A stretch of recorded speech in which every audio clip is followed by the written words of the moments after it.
పదములు చాలని ప్రేమ ఇది, స్వరములు చాలని వర్ణనిది.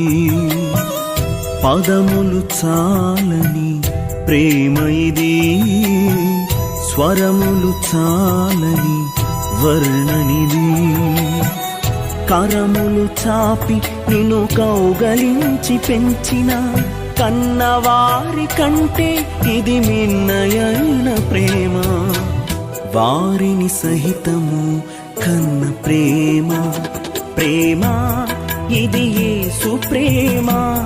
ప్రేమ ఇది తండ్రి ప్రేమ, ప్రేమ ఇది ప్రాణమిచ్చిన ప్రేమ. కలువరి ప్రేమ, ప్రేమ ఇది యేసు ప్రేమ.